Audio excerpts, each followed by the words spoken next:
শুভ সকাল। ভারতবাসীরা পরাধীনতার সমসময়ে মানুষের মনের মধ্যে একটা আতঙ্ক ছিল।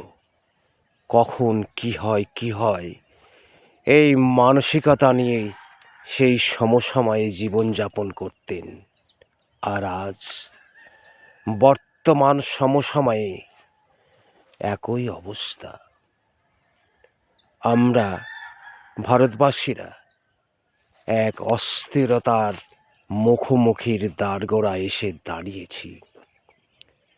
শত হাজার শহীদের রক্তেই ইংরেজের হাত থেকে আমরা স্বাধীনতা ছিনিয়ে এনেছি। আর আজ ৭৯তম স্বাধীন বর্ষ চলছে। আমরা ভারতবাসীরা কবে সেই সুখের দিনের আশায় দিন গুনব? আপনারা কি বলতে পারেন? নমস্কার।